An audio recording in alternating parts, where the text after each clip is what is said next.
Hello guys, and welcome to a new Steel Division 2 video today by me, Vulcan. In this one I have for you the first of many competitive casts of the first Steel Division 2 Championship. That's going to be music to the ears of many of you that have been looking forward to competitive commentaries on my channel for a while. Apologies for the little break, but we're back in a big way and we have plenty of games to cover in this tournament.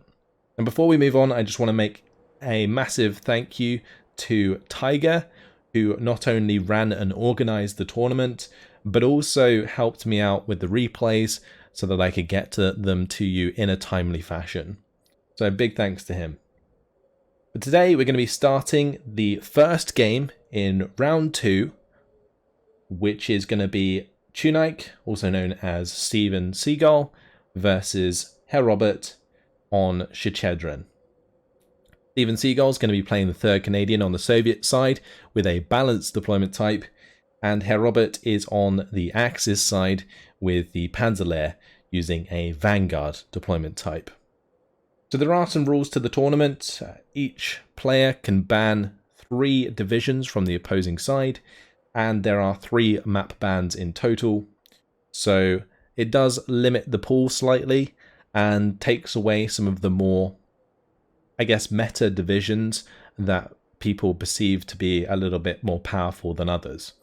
So it should leave us with a lot more balanced gameplay as we are moving through the tournament, which should be good to look forward to. Now the semi-finals are best of 3 and the final is best of 5, so we may get even more games from those. But for now, it's just a best of 1 between Herr and Seagull, and whoever loses gets knocked out. Simple as that. So let's have a look at what's going on. On the right hand side we have Herr, and we'll just quickly go through some of his troops here. He's going to be tucking them right up to the edge of the deployment. This is a really smart thing to do and something that not enough players do. At the start of the game, make sure to left click and then drag your units as close as you can to the edge of the deployment zone, but keep them on the road so they maintain that speed advantage from the start. Anyway, up in front, 2 units of Pioneers in half-tracks. Behind that, Panzer Grenadiers with Panzerfaust, 2 of those. 2 IG-18s, he's got a SBW 2341, sorry, and the SBW 2342 Puma. Then above that, he's got a Pak 40 in the centre with the Panzer Grenadiers. On the top side here, he has the Panzer Grenadiers with Panzerfaust, Pioneer in half-track, Pak 40 IG-18, and then more Panzer Grenadiers on the very top side of the map, one with the Panzerfaust and a Panzergrenadier. So making sure he's got his command at the start, that's for sure. Plenty of support weapons in those IGs and Pak 40s. And it looks like here he's going to be potentially replacing the Pak 40 with an SBW 2341. And there's going to be a Panther actually coming in on this bottom side, of Panther D Führer. Over on the side of Seagull, he has decided to opt for a Staghound, Scouts with Piat. Scouts with Piat are actually quite significant in this matchup, or just in general for the Canadians. It's one of the only AT infantry squads that the Canadians get access to, so you're quite reliant on those for close range AT support. It's going to be a Vickers HMG there, not something you see too often. 6-pounder, bunch of rifles following that up. And then to the middle of the map we see the Vickers HMG, the 6-pounder, the rifle leader, 2 units of rifles in the white trucks, 2 units of rifles in CMP trucks, the Sherman 3 there. Up on the top side is going to be the rifle leader, Scout Piet's, 2 more rifles, actually make that 5 rifles in white trucks with the 6-pounder and the Sherman 3. So that's the location, guys, of Seagull's troops. And then if we go over to Herr side, you can see that they are using plenty of waypoint orders here for their troops. So these are fast move orders. The dark blue, light blue is standard move order. We've got the red ones here, which are attack move orders, and then the green ones, sorry, which are unload at position orders. Now this is going to be quite a significant engagement on the bottom side. This is always the case on Shchedrin, even on the 3v3, 4v4 versions. This is where the engagements always start. He's got 2 IGs versus a Staghound and a 6-pounder. So the 6-pounder is pretty much useless in this engagement. So what Herr Robert needs to do, use the IGs to take out the Staghound, keep the Puma hidden from the 6-pounder, allow the Staghound to go down, use the IGs to kill the 6-pounder so that the Puma stays alive and doesn't die unnecessarily. That's pretty much it, because the IGs will take care of that 6-pounder very quickly. There we go, it's pretty much dead already. So, really nice start for Herr Robert. The double IG-18 gets the job done. He's going to be coming in with the Focke-Wulf 190, which has the two 220mm rockets. I'm really not a massive fan of those rockets, but that's going to dislodge the Vickers HMG from the building with the napalm, and that's going to cause the IGs to be able to kill that nicely. So Herr Robert's certainly picking apart this bottom side defense very nicely indeed. Also the scouts with the Piat there revealing themselves should have probably been on return fire. This has just been utterly destroyed now. Panther D Fjord going to be moving up. Big old salient going to occur as the Panzergrens start to move forwards. On the bottom side, the Pioneers are going to unload. They are going to be engaging rifles. Pioneers should beat rifles at close range, so Herr Robert has a nice advantage down here, especially backed up with an extra unit of Panzer Grenadiers, and the Panzergrenadier there providing the extra veterancy. In the centre, Steven Seagull has the infantry advantage for sure, so he might be able to exploit that to gain some ground there. Nice use of the Pak-40 to get the gun jam onto the Sherman 3. Personally, I'd like to see Herr Robert turn off the APCR here in order to increase the damage. Therefore, the second shot is more likely to get the kill than the third shot if you're using the APCR, because the damage does vary between the APCR and AP shots, as you can see. 1 damage versus 5 damage, and that does definitely affect how good, or well, how likely you're going to destroy a unit when you hit it. Anyway, down on the bottom side we have the Pioneers Panzergrens just utterly annihilating these rifles, and as they try and run away they are getting chewed up by the 20mm of the 2341 as well as the machine guns of the 251-1s. So Herr Robert's off to a really good start on the bottom side of the map, but he is not actually in an advantage in terms of flags. Now this is something that's going to be quite important throughout this tournament. I haven't really covered much competitive commentary or competitive gameplay of Steel Division 2. In Steel Division 2 is very much about where the flags are, and that's super important because the flags are what win you the game. So it doesn't matter if you're doing really well and getting a lot of kills. If you're only controlling one flag because of that, it doesn't really make much of a difference.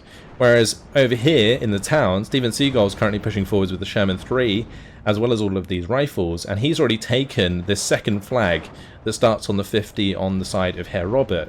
So Herr Robert's lost a flag here, he's lost a flag in the centre, and that's causing 14-10 for Herr Robert. Now of course this lead on the bottom side can certainly build up to the point where Herr Robert can then push through and secure the flags in the centre of the map, but for the time being, Steven Seagull's making the best of a bad situation. Nice bombing strike coming in there on top of the Pak-40. A little bit of a shame actually for Steven Seagull. Usually these Mark 9s are pretty good at destroying Pak-40s. Does take out the IG-18 though that was firing into the town, so that's nice for sure. And it looks like Herr Robert has just lost one of his Panzer Grenadiers in the town there as well. So a Panther D coming in, that's going to be trying to get this Sherman 3 off the main road so that Herr Robert can dictate the engagement with his infantry. Going to be bringing in another Focke-Wulf 190. It's probably the same one from earlier which has now reloaded. Going to be targeting the rifles that he can see in the open. So fires away. And that's going to be job done. Panzergrens are going to be able to mow them down. They're also going to be stood in fire after that, so getting burnt up quite quickly, and without the cover bonus, well, the rifles are in a bad spot. And the Vickers HMG here is currently engaging the Pak-40, and also the Spitfire Mark 9 is coming in with a bombing strike. So there's going to be a little bit of a salient coming through here for Steven Seagull. He might be able to push up enough to put influence onto this flag, which would be very nice. Puts the advantage in his favour again. However, with the Panther D Fjord on the way, that won't last for too long, as there's not really much to contest that right now. So 13-11 for Herr Robert. He's managed to gain influence over the flag on this hill, as well as the flag here, which he's managed to push the Panzergrens up enough to contest. 2 Pioneers coming through to clean out the Rifles. Rifles no match for Pioneers at close range due to those HE grenades. These HE grenades here do have that 10 damage, and you can see they almost instantly suppress the Rifles. You can watch it happen here. And the grenade has actually already been used. Never mind. That was the same Pioneer that made the other rifle fall back. So that one's just being chewed up by the Panzer Grens and the Pioneers at close range. 2 20mm also coming across there to engage that as well. Wow, plenty of IGs. Herr Robert can't get enough of them. They're going to be supporting the Panther D in pinning and forcing back the Sherman 3s. These Sherman 3s will suffer against the Panther D at range, well, even at close range, honestly, because that 90 penetration of the Sherman 3 can struggle to get through the 120mm of frontal armor of a Panther D, whilst the 185mm of penetration does not anywhere near struggle to get through the 100mm armor of the Sherman.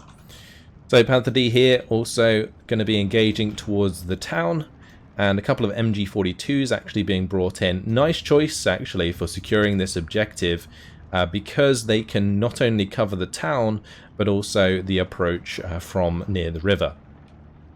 They have 1,500 meter range on those MG42s, so that's going to be really, really helpful for covering any infantry that does reveal itself on that side. So down on the bottom, Steven Seagull has a severe lack of infantry at the moment. It's going to be really, really hard to support his tanks moving forwards unless he can get a nice base of infantry to support in front of those. He could use some scouts maybe as well to try and help reveal the units here, but the trouble with doing so is that the SPW-2341 is a recon vehicle itself, might spot the scouts peer, and then would just rip them to shreds in 2 seconds with the 20mm. 20mm are just as strong in Steel Division 2 as they were in Steel Division Normandy 44. Anyway, second Spitfire going to be joining the lineup here with those 110 kilogram HE bombs. I believe what he's trying to do is just pin down the unit in front of his rifles so that he can maybe move forwards and go for some sort of surrender. Smart move, but Herr Robert's going to be on it like Sonic with the fallback order to make sure the rifles don't find that surrender. There's also the Panzergrenadier here as well that is going to help stop that being the case. However, rifles revealed themselves. Focke-Wulf 190 makes short work of those, and that's going to take away the salient on the bottom side of the map. So Herr Robert sitting on a comfortable 13-11. He's definitely got the advantage after the spectacular engagements at the start of the game.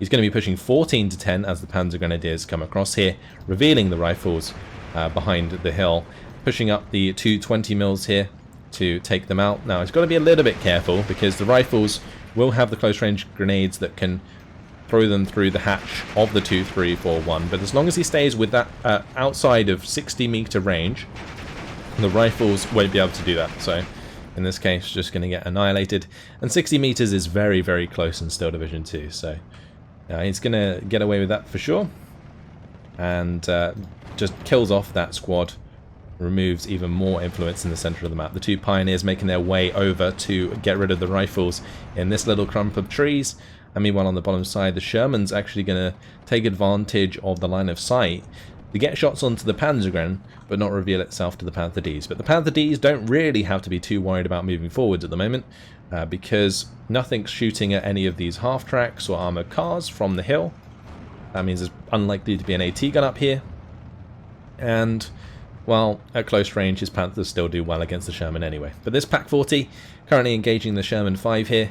Again, APCR turned off would be ideal against the Sherman 5s, just because the Pak-40 will still have 100% penetration almost at that range, but then just get the extra damage, so potential for not only 1-shots, but more like 2-shot kills.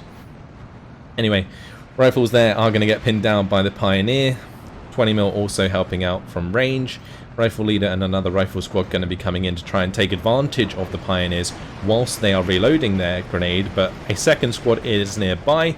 It's a nice thought process from Steven Seagull, thinking he can maybe take advantage of the lone Pioneer squad, but with the second one there, that's going to help pin them all down nice and quickly. and that's going to be a surrendered rifle squad as the leader goes down. So now we see an 88 arriving on the scene. That's going to be making the Spitfires here fall back nice and quickly, preventing any bombing strike. I don't believe they even dropped their bombs in the end. Now the Sherman 3 going to make a little push up. That was futile.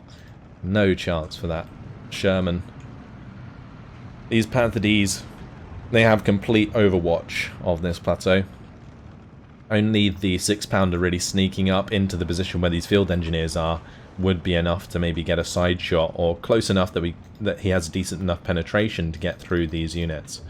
But at the moment, not going to be looking likely, as Herr Robert pushes 15-9 and is currently dealing with these field engineers with the Panzer Grenadiers. So great job there by Herr Robert, just cleaning that out. He managed to survive. Those field engineer squads are very lackluster at close range due to their lack of numbers compared to something like a Pioneer squad, which has 10 men.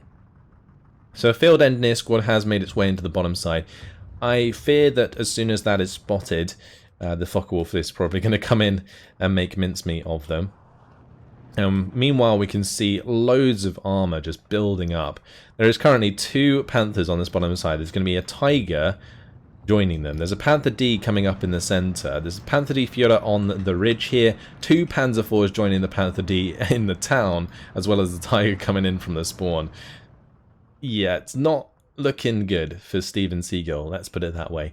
The 3rd Canadian, the best bet that they have is either the Wolverines at closer ranges or the Fireflies. That is about as good as it gets in terms of armor for the Canadians. The Pioneer's going to win out there on the field engineers. You can see how the strength of the squad really matters. So the Pioneers, I think, walked in there with 9 men. They took a grenade to the face. They lost 4 men.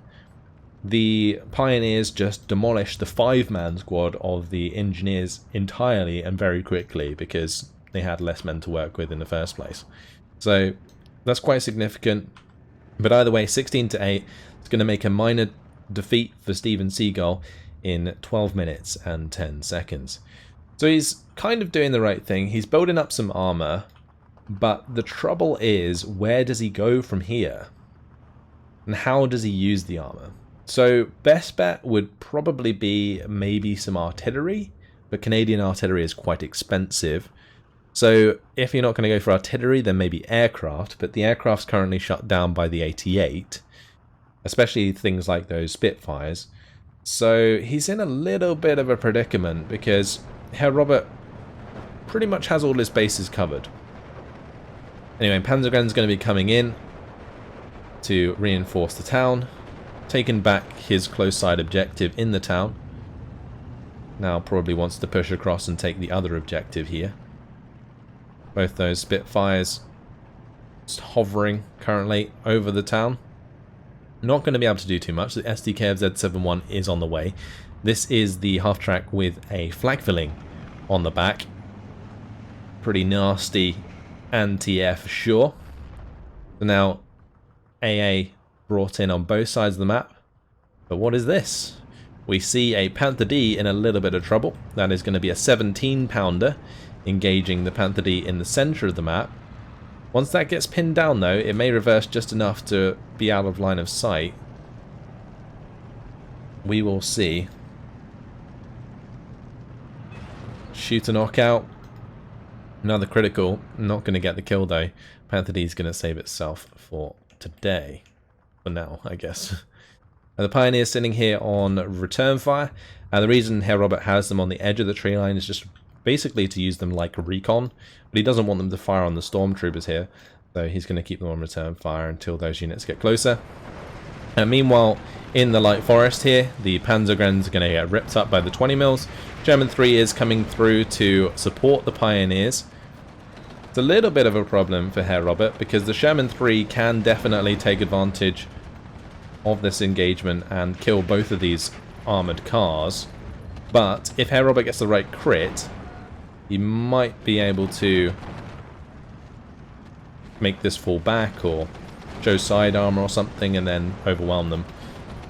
But HE grenades are going to be exchanged. The pioneers get killed as they move. Nice tip actually, if you're going to be going in for like grenade exchanges, don't move your infantry. Don't try to dodge unless you time it perfectly, because otherwise all you're going to do is make yourself take more damage. You take less damage when the infantry are stationary, and that is definitely something to pay attention to. So, a little bit of a problem here for Herr. Not too much he can use to stop the Sherman pushing through right now. I mean, maybe the Panzer Grenadiers with Panzerfaust might get the jump on the Sherman 3. That would be unfortunate, since even Seagull does have the infantry support nearby, which should be there to spot this unit. But that's going to be an engine damage. Probably won't be able to pin down the Panzergren in time, so it's all coming down to whether or not the Panzerfaust misses. It does not, and the Sherman 3 is dead. That's going to leave the armoured car here able to kill off any of the close-range infantry that reveals itself. At range, Tiger is trying to engage these two Wolverines and the 17-pounder, taking an absolute beating, but you could just see all the shells flying off the front. As this does have the 125 frontal armour, there's going to be limited penetration at this range. So optimal penetration is generally about the 1,000 meter, well, between 500 and 1,000 meter range. Anywhere within 500 meters, the penetration doesn't normally increase.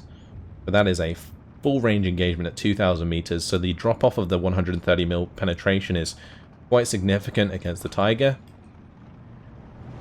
Anyway, in the town, it looks like Herr is starting to break down some of this infantry.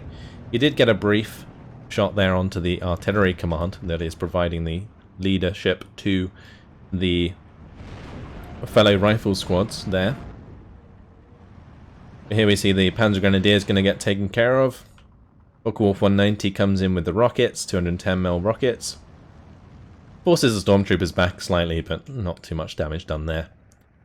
The Stormtroopers, these boys used to be absolutely epic. Unfortunately, they are no longer that epic. They're not very good at all in Steel Division 2 compared to what they used to be in Steel Division Normandy 44. But that is okay, I guess. They were absolute monsters. They needed a little rest. But regardless, we do see a plane going down here. That's probably one of the Spitfires dying to the SDKFZ-71. Again, those things are nasty. Oh, track broke on the Panther D there. We do see both a Sherman and the M10 going down. Another M10 going to get taken out. However, that 17-pounder is trouble. The Tiger's going to have a lot of work to do to try and prevent that Panther D from going down, because now there is a second 17-pounder also engaging from up on the ridge. Oh, and a shooter knockout. Going to make things even harder.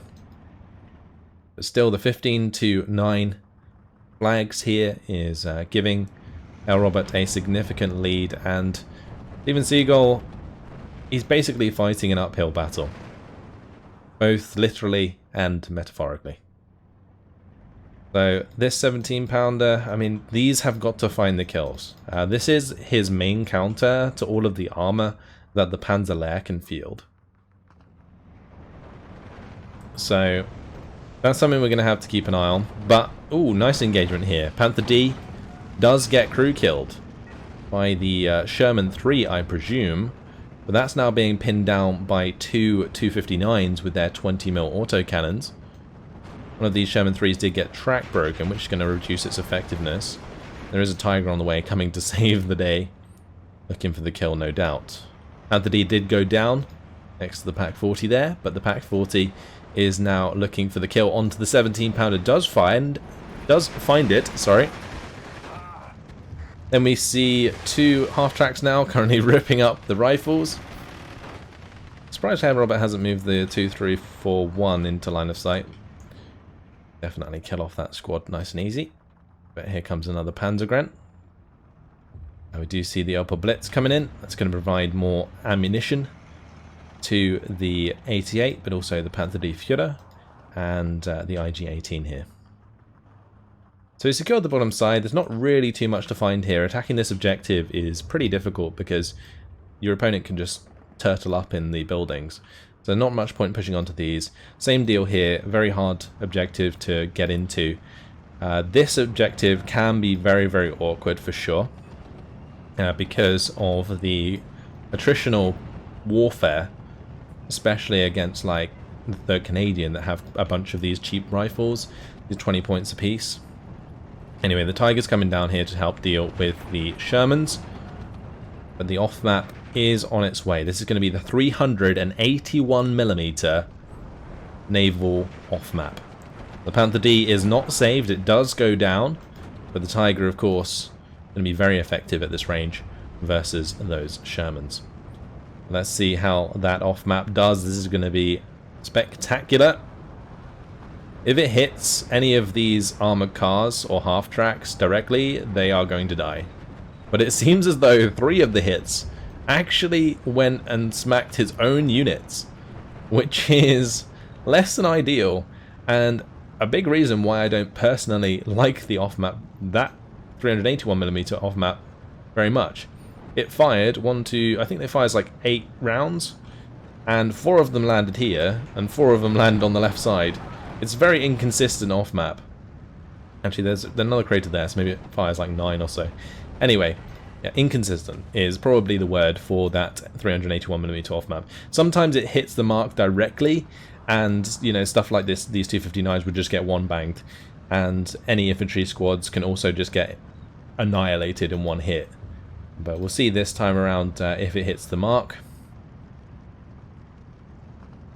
He really does need it to hit the mark in order to gain a foothold back in the town and maybe slow down the counter that is currently against him, because Herr Robert has managed to gain hold of both flags in the town now, and with all of this infantry kind of like standing by, he needs to get things pinned down and destroyed ASAP if he wants to make any ground with things like Shermans. Now this Sherman's currently gun jammed, so that's kind of out of action. The Sherman 3 is on the way. Just needs to avoid being in line of sight of the Tiger at any point. Now that is, I assume, a barrage order from 380mm off map. But yeah, it's not really doing the trick right now. Oh, as I say that, as I look away, one of the 259s does get hit. But that's nothing too scary for Herr Robert to deal with. He's still got a massive advantage on this bottom side. Another 381mm off-map going to be coming in towards the center. I would say an off-map here would be really, really nice right now. If he can get the artillery to pin down these units, then these 3 Shermans may have a shot at charging it all down and killing it. The biggest problem, though, is there is an IG on this side. There's the Pak-40 up on the ridge. There's the Panther D back here. So as these start to charge, they'll just get shot from the side, even if you did end up pinning down all of that with a 380mm off-map. So it's a pretty impossible task right now that we're asking Steven Seagull to do. And there's only 1 minute and 30 minutes left on the clock. 251-2 half-track should have pretty accurate shot onto the stormtroopers here. Well, there we go. Bang on target with the radio. As you can see, this white outline is the radio, and that provides corrected shot to anything that fires within it that also has a radio itself. So this mortar half-track, for example, has the radio symbol there. Oh, that's a bit of a weird off-map, isn't it? Obviously, Steven Seagull assumes that there is stuff here, and at any point, the off-map can hit on the edge of the circle, so it could hit right here, which would be fine. I think he's probably trying not to repeat the same thing that happened in the town where he hit his own units with that off-map. But 15 seconds until that drops. 35 seconds until the end of the game. Too little, too late, I fear. But I think Steven Seagull definitely put up a great fight at the start of the game. It's just that Herr Robert did get the better of him and has pretty much sat here with the same units for the rest of the game. Because he just cut this up massively. Like the 2 IGs countered the start of Steven Seagull so well. The Pioneers countered all of the rifles, and it left Steven Seagull in a very, very difficult position to come back from in time. So yeah, I'm not sure. Maybe with more time in it on his side, then Steven Seagull might have been able to start to break down some of the armor with the 17-pounders accompanied by his own infantry in the off-map. But yeah, time was his enemy. And 25 minutes, 48 seconds, Herr Robert is going to win the first competitive cast of 2020. So congratulations to him. 1,960 kills to 1,540 losses. So you can see that Steven Seagull was definitely competitive in terms of kills and losses, but the beginning of the game is certainly where things made a difference. And with Herr Robert's Vanguard deployment type, he was able to exploit his position in Phase A with that extra income, while Steven Seagull would have to wait until later in the game to come back. And that is why balanced is not necessarily preferred quite often in 1v1s. We'll quickly go through some of the kills and losses. These are kills from the Canadians onto the Panzer Lehr. So 6-pounder. Did that manage to kill 2 MG42s? They must have been in transports, I assume. Sherman 3 getting a Panther D kill is always nice. The 17-pounder finishing off the Panther D is good. Sherman 3 managed to get the Tiger E. Was that in the town? Nicely done. That is the command Sherman. Maybe the Tiger E was pinned by the off-map first or something, but we must have missed that. Spitfire Mark 9s, getting the Pack 40 kill. These are what you're going to want to use to clean up those sorts of packs and IGs at the start of the game. If a Spitfire was brought in to deal with the double IG start, that might have been quite nice, actually. That might have turned things around a little bit for the Staghound. But the Staghound doesn't really have that high HE capacity, so it was always in a really bad position unless the IGs missed all of their heat rounds.